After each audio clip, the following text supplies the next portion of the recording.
नमस्कार विद्यार्थियों, पिछले वीडियो में हमने जो है यहाँ पे पार्ट 1 में जो है वेलेस्ली की जो सहायक संधि योजना थी उसके विषय में जाना था। अब हम आगे जो है यहाँ पे डलहौजी की हड़प नीति के विषय में जानेंगे। तो उसने किस किस तरह से जो है यह हड़प नीति अपनाई थी जिसके विषय में अब जानकारी प्राप्त करेंगे। तो युद्ध द्वारा हड़प करके उसने जो है यहाँ पे पंजाब और पेगो जो कि दक्षिण बर्मा जो है उसे हासिल किया था। उसके बाद में निसंतान राजा की मृत्यु होने पर जो है वह राज्य हड़प किया, जिसमें कि उसने जो है सतारा, जैतपुर और संबलपुर जो राज्य है वह जो है उन्होंने जीते।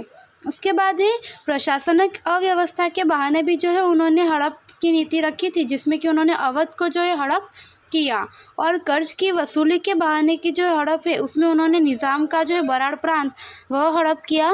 नाम सत्ता की जो है नाम मात्र की सत्ता को समाप्त कर उन्होंने हड़प किया, जिसमें कि उन्होंने कर्नाटक और जो तांजोर है उसे हड़प किया, जिसमें कि उन्होंने जो है यहाँ पे निसंतान राजा जो है उनकी मृत्यु होने पर जो है राज्य पर किसी का अधिकार ना हो, तो वहाँ पे इस तरह से उन्होंने जो सतारा, जैतपुर, संबलपुर, उदयपुर, मध्य प्रदेश और झांसी, बघात और नागपुर जैसे जो राज्य है उन पर जो है उन्होंने अपना कब्जा जमाया था और वह सारे राज्य हड़प किए। डलहौजी साम्राज्यवादी होने के साथ ही सुधारवादी भी था। उसके समय में भारत में प्रथम रेलवे मुंबई थाना जो है ईस्वी सन 1853 में भारत इंग्लैंड तार व्यवहार, सार्वजनिक निर्माण कार्य विभाग की स्थापना, अंग्रेजी शिक्षा की व्यवस्था आदि की शुरुआत हुई। विधवा पुनर्विवाह और बाल विवाह प्रतिबंधक कानून उसके समय में पारित किया गया। तो यहाँ पे हमें बताया गया है कि डलहौजी जो है वह साम्राज्यवादी होने के साथ साथ जो है सुधारवादी भी थे। उनके समय में जो है भारत में सबसे पहले मुंबई और थाना के बीच में जो है यहाँ पे रेलवे की शुरुआत 1853 में की गई और उनके समय में ही जो है यहाँ पे भारत इंग्लैंड के बीच में तार व्यवहार, सार्वजनिक निर्माण कार्य विभाग की स्थापना जो है वह हुई, अंग्रेजी शिक्षा की व्यवस्था आदि हुई और जो है विधवा पुनर्विवाह तथा बाल विवाह प्रतिबंधक कानून जो है वह डलहौजी के समय में ही जो है लागू किए गए थे। 1757 के प्लासी के युद्ध से शुरू करके 100 वर्ष के समय में कंपनी की सत्ता और साम्राज्य दोनों में वृद्धि हुई, परंतु ऐसा करने से भारत के राज्यों के असंतोष का सामना उन्हें करना पड़ा और उस असंतोष के परिणाम स्वरूप 1857 में भारत का प्रथम स्वतंत्रता संग्राम हुआ।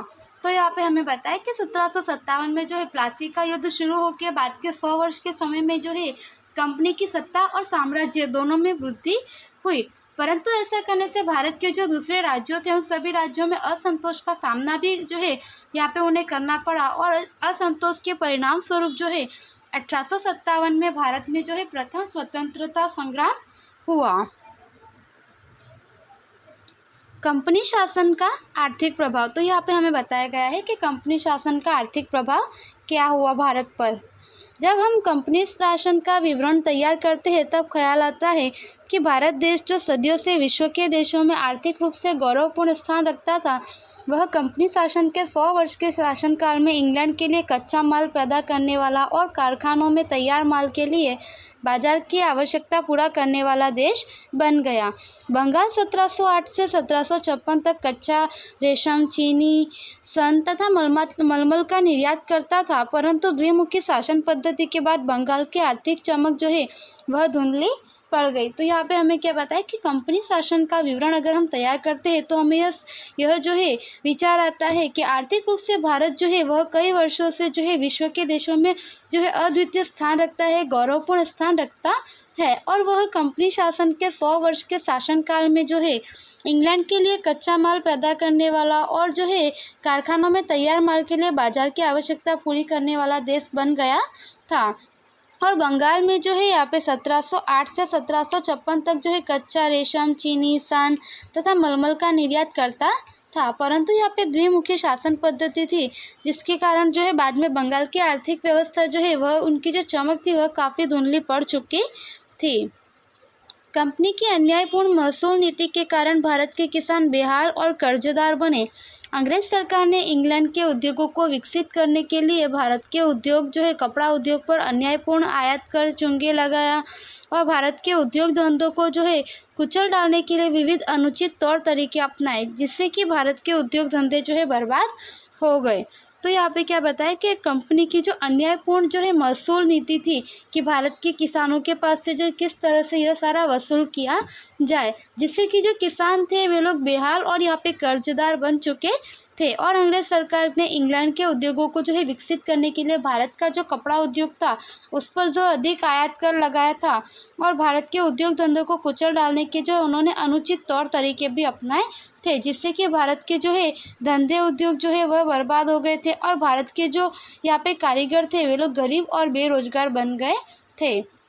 कंपनी के व्यापारी निजी जो है व्यापार करके बंगाल के कारीगरों को थोड़े समय में निर्धारित मात्रा के कपड़े बुनकर तैयार करने का कॉन्ट्रैक्ट लिखा लेते और यदि कारीगर इनकार करे तो उसे कोड़े मारने या जेल की सज़ा दी जाती थी। तो इस प्रकार से जो है उस समय में कारीगर और वगैरह जो लोग थे उन सभी पर अत्याचार किए जाते थे। कंपनी के आगमन से पहले भारत के गांव जो है स्वावलंबी और समृद्ध भी थे। वे अंग्रेजी शासन के कारण गरीब और पराधीन बने। तो जब तक भारत में कंपनी शासन का जो है यहाँ पे अधिकार नहीं था तब तक भारत के सभी गांव वगैरह जो है वह स्वावलंबी और समृद्ध थे। वे अंग्रेजी शासन जो हुआ जिसकी वजह से भारत के गांव जो है गरीब और पराधीन बने।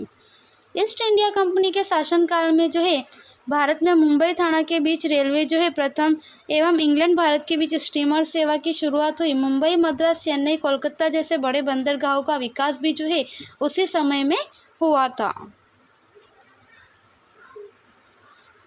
आगे है कंपनी शासन का जो है यहाँ पे सामाजिक प्रभाव। तो यहाँ पे हमने अभी जाना है कि कंपनी शासन का जो आर्थिक प्रभाव जो है वह भारत पर किस प्रकार रहा और अब हम भारत पर जो है उसका सामाजिक प्रभाव किस प्रकार रहा वह जानेंगे। ब्रिटिश शासन के समय दौरान जो है समाचार पत्रों के विकास के भारतीय लोगों में विचार वाणी स्वातंत्र्य की भावना विकसित हुई थी। उस समय में भारतीय समाज के कुछ प्रदेशों में कुरीतियाँ हमें देखने को मिलती थी, जिनमें कि सती प्रथा, दूध पीती करने का रिवाज, बाल विवाह आदि मुख्य थी। तो यहाँ पे हमें क्या पता है कि ब्रिटिश शासन के दौरान जो है समाचार पत्रों में भी जो है विकास देखने को मिला था और उस समय में हमारे भारत देश में जो है काफ़ी कुरीतियाँ देखने को मिली, जैसे कि सती प्रथा, दूध पीती करने का रिवाज, बाल विवाह वगैरह जो है यह मुख्य थी। अंग्रेजों के संपर्क से जो है राजा राम मोहन राय, दुर्गाराम मेहता, बहराम जी मलबारी आदि ने इन कुप्रथाओं को दूर करने के लिए कानून बनवाए थे। भारत में प्रशासनिक ढांचे का अंग्रेजीकरण होने से अंग्रेजी जानने वाले लोगों की ज़रूरत पड़ी, जिसके परिणाम स्वरूप मैकाले के प्रयासों से भारत में अंग्रेजी शिक्षा की शुरुआत हुई। तो यहाँ पे हमें क्या बताया कि ब्रिटिश कंपनी के शासनकाल के दौरान ही जो है यहाँ पे अंग्रेजी शिक्षा की जो है भारत में शुरुआत हुई। चार्ल्स वुड की सिफारिश से मुंबई, मद्रास, कोलकाता में यूनिवर्सिटी की स्थापना की गई। तो यहाँ पे जो है अंग्रेजी जानने वाले लोगों की ज़रूरत पड़ी प्रशासनिक ढांचे में, जिसकी वजह से चार्ल्स वुड की सिफारिश से जो है यहाँ पे मुंबई, मद्रास में जो है और कोलकाता में जो यूनिवर्सिटी की स्थापना हुई। अंग्रेजी शिक्षा के कारण भारत में अंग्रेजी जानने वाला वर्ग भी तैयार हुआ और समय बीतने पर उसमें सुधारवादी मांगे कि सुधार करके जो है उस प्रक्रिया को गति दी। आगे है उपसंहार। इस तरह से ईस्ट इंडिया कंपनी भारत की समृद्धि और व्यापार से आकर्षित होकर भारत आई थी और भारत में कंपनी शासन के परिणाम स्वरूप जो है राजनीतिक, आर्थिक, सामाजिक, सांस्कृतिक क्षेत्र पर जो है अच्छे बुरे प्रभाव कंपनी के पड़े और कंपनी ने भारत का भोग लेकर इंग्लैंड को समृद्ध बनाने की नीति अपनाई और भारत में लाभ के लिए जो है जिस व्यवस्था में उपनिवेश सुधार किए उनसे भारत को परोक्ष रूप से लाभ भी हुए। तो यहाँ पे क्या बताया कि कंपनी ने जो है भारत को भोग बनाकर इंग्लैंड को समृद्ध बनाने की नीति अपनाई, परंतु उन्होंने जहाँ उपनिवेश किया था उस सभी व्यवस्था से भारत को भी यहाँ पे जो है परोक्ष रूप से लाभ प्राप्त हुआ। तो विद्यार्थियों, हमारा ये पाठ यहाँ पे पूरा होता है। आगे आपको स्वाध्याय दिया गया है जो नोटबुक में लिखना है। धन्यवाद।